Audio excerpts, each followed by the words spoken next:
The crew of a Boeing 737 cargo flight is on final approach to East Midlands Airport in the UK, but just as the runway comes into view, a confusing transmission from air traffic control throws everything into doubt. What follows is a chain of seemingly minor mistakes, each one insignificant on its own.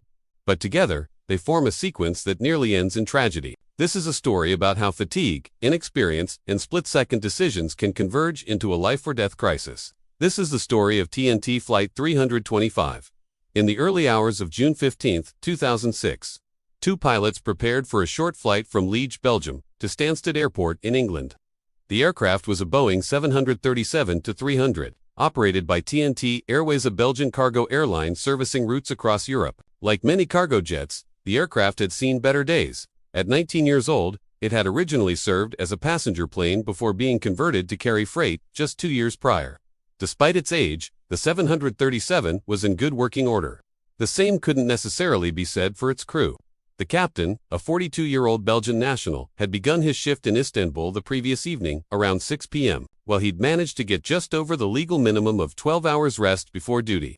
Sleeping during the day is never easy, especially when your body is used to staying awake. Adding to the pressure was the fact that he was relatively new to his role as captain.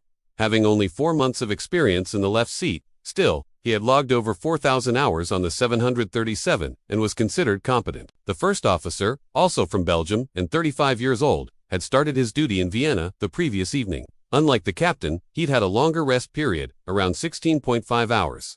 However, he had significantly less experience, just over 1,600 total flight hours, most of which were on the 7. Together, they formed what many would call a junior crew, not unqualified, but lacking the deep well of experience that can make all the difference in high-stakes situations. As they reviewed the flight plan and weather forecasts, one detail caught their attention: a 30% chance of reduced visibility at Stansted, around their expected arrival time. While not guaranteed, the captain decided it was best to prepare for the worst. He chose to load an additional 2 tons of fuel, bringing the total to 7.5 tons just in case they needed to enter a holding pattern or divert to an alternate airport. Though they couldn't control how rested they felt or how much experience they had, they could give themselves more options once in the air. By 5 a.m. local time, the cargo was loaded. The pre-flight checks were complete, and the 737 was ready to depart from Liege. The morning was gloomy, with visibility on the runway reported at just over 1 kilometer. From the cockpit, the end of the runway was out of sight. Still, they hoped for clearer skies as they crossed the channel toward the UK. A few minutes later, the captain lined the aircraft up on runway 23L and applied takeoff power. The aircraft lifted off without issue and climbed smoothly into better conditions above the cloud layer. As the flight progressed, another concern lingered: not so much the weather, but the equipment status at Before departure, the crew had reviewed the NOTAM's notices to airmen, which include temporary changes that could affect a flight, such as runway closures or navigation aid outages. One particular NOTAM stood out: the instrument landing system, ILS at Stansted, was out of service. This was a critical detail. The ILS is a key tool for pilots landing in low visibility.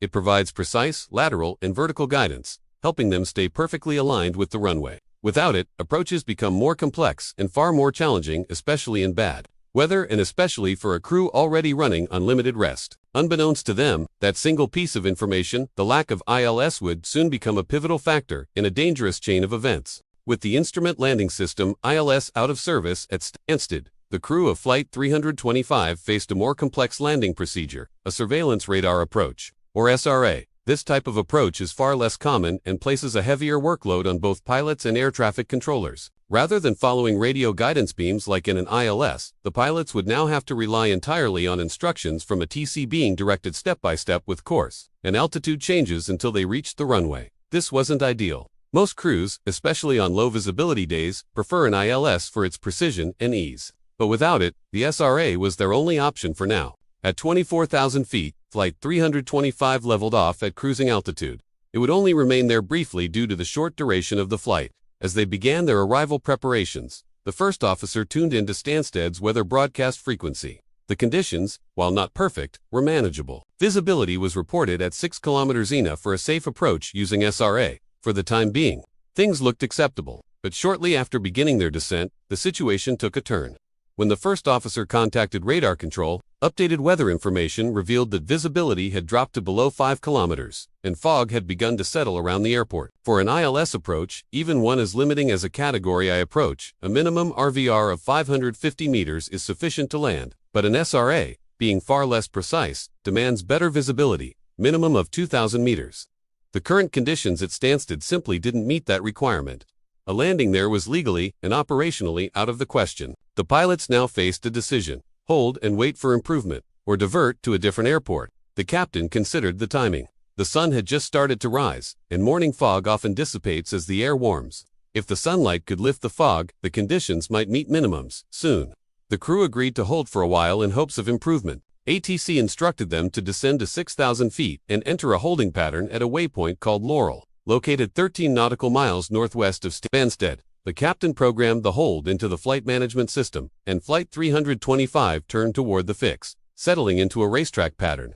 From there, it became a waiting game. While circling, the crew monitored the latest weather reports, hoping for a positive trend. Meanwhile, the captain attempted to contact their airline operations through the onboard car system, a kind of aircraft text messaging platform, to ask which alternate airport the company would prefer, should a diversion become necessary. But no reply came through. At 3:55 a.m., the first officer notified ATC that they had enough fuel to remain in the hold for another 35 minutes. If there was no improvement by then, they'd need to divert. Just 6 minutes later, more bad news arrived. The RVR had now dropped even further to just 350 meters, well below the minimum required for even the most advanced approach systems. Rather than improving, conditions at Stansted were deteriorating. This was unexpected and concerning. The aircraft still had fuel to hold for about half an hour, but time was ticking. Still unable to get a response from their airline, the captain asked the ground handling agents at Stansted to directly phone the company's operations center back in Liege. Every minute spent waiting was reducing their margin for a safe landing elsewhere. As they waited, the pilots double-checked their fuel calculations. At best, they could stay in the hold for another 35 minutes. After that, they would be committed to diverting. They updated ATC with their status and also requested weather reports for possible alternate airports. The first was East Midlands, about 80 nautical miles northwest. ATC came back with the report. Runway 09 was active. Visibility was 2,000 meters, with scattered clouds at 200 feet and broken cloud at 300 feet. While this wasn't idealist, especially the low cloud ceiling, it was still usable. More importantly, East Midlands had a Category IIIALS, one of the most advanced landing systems available. It allowed for landings and visibility as low as 200 meters, nearly zero visibility conditions. To put it in perspective, the 737 they were flying was about 34 meters long. That means they could legally land with visibility stretching only a few aircraft lengths ahead. East Midlands was a viable option, but having a backup plan is always wise. The crew also asked for conditions at Liverpool, their second alternate. This time, the news was far more encouraging. Winds were light, visibility exceeded 10 kilometers, and only a few low clouds were present around 300 feet. It was practically perfect by comparison. Now, with two reasonable alternates, and Stansted looking increasingly unviable, the crew were leaning more and more toward diverting. Finally, the airline responded. They advised the crew that if diversion became necessary, East Midlands was their preferred alternate. While Liverpool had better conditions, East Midlands made more logistical sense for cargo handling and onward distribution. The first officer relayed this preference to a TC. They would hold a little longer, but if nothing changed, they'd head to East Midlands. Back in the cockpit, fuel levels continued to drop, and so did their patience. The weather at Stansted wasn't improving, it was getting worse. The runway visibility remained well below the required minimums. The crew's decision was becoming clear. A diversion was no longer just a possibility, it was becoming a necessity. By 4:20 a.m., the crew of Flight 325 reached a turning point. Conditions at Stansted showed no sign of improvement, and time and fuel were running out. Waiting any longer for a sudden clearing in the fog seemed futile. They decided to request a weather update for East Midlands Airport. If it was still within acceptable limits for landing, they would divert. The air traffic controller relayed the latest runway visual range RVR figures: 400 meters at the touchdown zone, 650 meters mid-runway, and 900 meters at the far end. These figures were actually worse than Stansted S-Spot. There was one critical difference. East Midlands was equipped with a Category IIILS. This meant the crew could perform a fully automated landing using the aircraft's autopilot system, designed specifically for low visibility conditions. While automatic landings are not routine and often more stressful than manual ones, both pilots were trained for the demand. Their 737 was fully equipped for the procedure. Without further delay, the first officer radioed in. they would divert to East Midlands. Radar control acknowledged the diversion and cleared Flight 325 to climb to 10,000 feet, directing them toward a waypoint en route. The aircraft turned north, officially on its way to its alternate destination. At this point, things seemed to be under control. The crew had a solid plan. If East Midlands somehow became unusable, Liverpool, where weather was excellent, was still within reach. Fuel levels were sufficient for either option. As they transitioned to London control, the first officer made radio contact. But amid the distraction of changing plans, a small issue emerged. The first officer began flipping through the flight's paper chart binder, searching for East Midlands procedures. This was 2006, before digital tablets became standard in the cockpit. Flight charts were stored in bulky binders, sorted alphabetically by city. However, East Midlands wasn't filed under E4 East. Instead, it was under N for Nottingham, East Midlands, a legacy name that had outlived its usefulness and still confused crews from time to time. This small inconsistency became a problem. With the aircraft closing in on the destination and workload increasing, the first officer was momentarily distracted, losing valuable time. In hindsight, the crew could have prepared for this diversion earlier, perhaps while holding over, but eventually, the right charts were found, and the captain began briefing the approach. A CAT IIIIO, autoland to runway 27, was now the most likely scenario. Though qualified for the procedure, neither pilot had done this kind of approach recently. The captain's last CAT 3 autoland had been 4 months earlier, his first since becoming captain. The first officer had only done one 2 months ago, and that was in a simulator. As the aircraft neared East Midlands, London Control instructed them to descend to 8,000 feet and turn to a northerly heading. Soon after, they were handed off to East Midlands approach. The approach controller confirmed radar contact and gave them a new heading 5 degrees right to align with the ILS for runway 27. He also provided updated weather, visibility at 350 meters in the touchdown zone, 700 at the midpoint, and 400 meters at the runway's end. Still poor, but acceptable for a CAT 3 approach. They were cleared to descend to 3,000 feet, and the aircraft began its final descent. A few minutes later, they received a clearance to 2,000 feet, which would allow them to intercept the ILS glide slope. Everything was aligning. A Category 3 approach, however, demands more than precise navigation. It also requires special runway lighting, far beyond that used for standard approaches. The controller confirmed the necessary lighting systems were operational. Flight 325 was cleared to intercept the localizer, the lateral guidance beam of the ILS end. The aircraft was on track. The glide slope, the vertical guidance, would be captured shortly after. With both autopilots engaged, the aircraft would follow the ILS path automatically to touchdown. But despite everything running smoothly, fatigue was taking its toll. This was the circadian low between 2 a.m. and 6 a.m., the time of night when human alertness and reaction time are at their weakest. Both pilots had been working for hours. The captain was nearing the end of a demanding night shift, and the exhaustion was beginning to show. At 4:40 a.m., Flight 325 intercepted the localizer and began turning toward the runway. The glide slope soon followed. The aircraft was now locked onto the ILS path and descending automatically. The first officer contacted the tower, confirmed they were established on the ILS, and received landing clearance. But just moments later, confusion struck. With the aircraft only minutes from landing, a transmission came through from the tower. 325 November. I've been advised by your operational control that you are not to land here. At your discretion, you may go around. It was a confusing message. On one hand, it wasn't a clear instruction to abort. On the other, it suggested their airline no longer wanted them landing at East Midlands even, though they had already received clearance, were on final approach, and nearly on the ground. This kind of message, at such a critical stage of flight, was not appropriate unless there was a direct safety concern.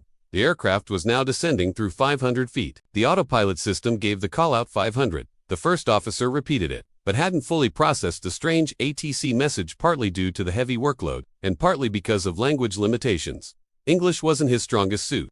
The captain, fluent in English, had caught the message but only partially. He began to question if it was truly meant for them. No one had repeated it. The first officer hadn't reacted. Was it possibly for another aircraft? Still, he wasn't going to proceed without certainty. He reached for the radio transmit switch to clarify the message, but in the high-stress moment, his hand slipped. Instead of the radio switch, he hit the autopilot disconnect button. Both autopilots disengaged. The cockpit filled with the unmistakable alert chime. The aircraft was now in manual flight and below 500 feet. That meant an autoland was no longer possible. They had to go around. As the captain began the go-around, he still wanted clarification. He radioed, talking to 325 November, and the controller responded, realizing the confusion caused by the earlier message. 325 November, you are cleared to land. But it was too late. As the captain reached to re-engage the autopilots, only one would lock in. The aircraft was no longer precisely following the ILS path. The distraction had caused the aircraft to drift slightly above the glide slope and to the left of the centerline, and with the visibility so poor, they wouldn't even see it happening. In conditions of extremely poor visibility, deviations from the instrument landing system (ILS) path don't happen randomly, they happen because something is wrong, and they can escalate quickly. The first officer's eyes were fixed on the flight mode annunciator when he realized the autopilot had disconnected. He glanced over and saw the captain, still focused on trying to re-engage the automation rather than manually flying the aircraft. But something else caught his attention. The aircraft was beginning to drift above the glide slope. It was a small deviation, but one that could not be ignored. He called it out succinctly, "1.high." There was no response. Seconds passed. The aircraft continued to drift off the ideal descent path. The first officer repeated the warning, this time in French, hoping to trigger a reaction. Still, no reply. At this point, the captain had already made a critical mistake in trying to verify a confusing radio message. He had accidentally hit the autopilot disconnect switch instead of the radio transmit button, and now, he was trying to re-engage both autopilots below 800 feet, something the system simply wouldn't allow. Each time he engaged one, the other would disengage. But a far more serious error had already occurred It came from the first officer, in this phase of flight, during a low-visibility automatic landing. His job was to monitor everything, the glide path, the aircraft systems, and the autopilot status. If anything failed, or the aircraft drifted off the ILS beams even slightly, he was required to call a missed approach immediately. But he didn't. He simply noted the deviation and treated it like a routine approach. That moment of inaction would have devastating consequences. Suddenly, the silence of the cockpit was broken by a warning from the Enhanced Ground Proximity Warning System, EGPWS. The captain looked up and was stunned. The windscreen was filled with grass, not runway lights. They were no longer descending onto a runway, they were descending toward the ground. Reflex took over. The captain slammed the throttles forward and pulled hard on the yoke, trying to climb away. The autopilot was already disconnected. The first officer finally called, "Go around," but it was too late. At a descent rate of 1,500 feet per minute, the aircraft struck the ground 90 meters to the left of the runway, center line with a force nearing 4 Gs. The right main landing gear was instantly torn away. It hadn't failed randomly, it had broken off at the design fuse pins, engineered to detach in severe impacts to prevent catastrophic wing damage. The system worked as designed, but the consequences were still severe. Catastrophic damage. The loss of the right gear set off a chain reaction. Hydraulic system, one of the aircraft's 3 systems, was completely disabled. The detached landing gear leg had smashed into the right inboard flap, causing major structural damage. The right outboard flap suffered damage to both flap track fairings, and the right engine, nacelle, and wingtip were scraped and torn open. Despite the damage, the aircraft remained airborne. But its future was now in serious doubt, aerodynamically unstable, hydraulically compromised, and structurally damaged. Both pilots were now gripping the controls, trying to stabilize the aircraft. Amid the chaos, the captain declared, "I have control." They were climbing again, but only just. In the tower and in the sky. Back in the East Midlands control tower, the air traffic controller knew something had gone wrong. He had heard the engine spool up for a go-round but hadn't seen a normal missed approach. He asked Flight 325 what had happened. The first officer's voice came over the radio. "Oh yes, we had a touch the ground. We request stand by." Behind his voice, cockpit alarms blared. Something serious had occurred. Minutes later, a new request came in. "We need to divert to Liverpool." The controller acknowledged and gave them vectors to climb to 4,000 feet. Flight 325 was now flying again, but barely. The right gear was gone, the flaps were asymmetric, and the landing gear unsafe horn was sounding. The aircraft rolled continuously to the right because of unequal flap deployment. The pilots made a crucial decision: leave everything as it was. No gear retraction, no flap adjustment. Just keep flying and land safely, if possible. But another problem was rapidly developing: fuel. System failures. In desperate measures, when asked for a status update, the captain told the controller, hydraulic system A had failed. Landing gear indicators showed the right gear was unsafe. They were dealing with flap and roll issues, and fuel was critically low. He requested an immediate vector to an airport with clear weather. The controller responded with a heading toward Birmingham Airport, where conditions were good. A 30-mile vector would set them up for runway 15. But then came another problem. Runway 15 had no glide path, it was a localizer-only approach. Already overloaded and exhausted. The captain quickly responded, "We require full ILS." Runway 33 Birmingham's opposite direction runway had a full ILS, but reaching it would require flying 30 more track miles, burning precious fuel they couldn't afford to lose. The captain made the call, "We'll take the ILS to runway 33. A new threat, pyrotechnics on board. As Birmingham approached vectored the damaged aircraft toward runway 33. They asked if the plane carried hazardous materials. The answer was chilling. Yes, this wasn't just a damaged aircraft, it was a potential explosion risk if a fire broke out on landing. To make matters worse, they were flying with only 3,000 kilograms of fuel, barely 30 minutes worth. Final checks and a last-minute inspection approach offered a unique solution. A police helicopter, already in the air, could perform a visual inspection of the landing gear. The crew accepted. The 737 was vectored southward while the helicopter approached to take a look. A few minutes later, the report came in. Nose gear, down. Left main gear, down. Right gear, appeared to be up. The pilots began running the checklist for a partial gear-up landing, knowing that the right gear wasn't up but had been left behind on the ground at East Midlands. There wasn't time for analysis. The captain focused on flying. The first officer ran checklists and stayed on the radios. The final landing, as they intercepted the ILS for runway 33. The first officer requested confirmation that fire services were ready. The answer: they were standing by. Descending through the glide slope, the captain had to deal with no right landing gear, asymmetric flap deployment, a failed hydraulic system, an aircraft that was fighting him every moment. At 5 a.m., Flight 325 was cleared to land. The plan: touchdown on the left side of the runway, giving the aircraft as much room as possible if it veered to the right after the right wing dropped. As the aircraft crossed the threshold, the captain made his final adjustments. The first officer called out the descending heights. 2010. Touchdown. The aircraft hit the runway on the left main gear and nose wheel. The captain held the damaged right wing off as long as possible, but gravity won. The right wing slammed down, dragging the engine nacelle along the tarmac. The noise was deafening. Sparks and smoke trailed behind them. The aircraft slowed. It stopped. The fire crews were on scene within 20 seconds, spraying foam. The cockpit alarms faded. The nightmare was over. Aftermath and investigation. In the aftermath, investigators asked the inevitable: how could this have been prevented? The final report concluded that no procedural changes were necessary. The procedures already existed. They had simply not been followed. The captain continued the approach after the autopilot had disengaged. The first officer failed to call for a go-around when the glide path was lost, and critical crew coordination broke down during a high-stress, higher-risk moment. The UK's Air Accidents Investigation Branch, AAIB, recommended a review of TNT Airways' standard operating procedures, ensuring clear direction on when a go-around is mandatory. They also emphasized a broader point. Night flying pushes human limits, and flight crews must be so well trained that their responses remain sharp even when their bodies and minds are exhausted. Conclusion: Flight 325's ordeal is now a stark reminder of how thin the line is between disaster and survival. It illustrates just how quickly things can spiral out of control, and how critical it is that crews stick to procedure, even under immense pressure.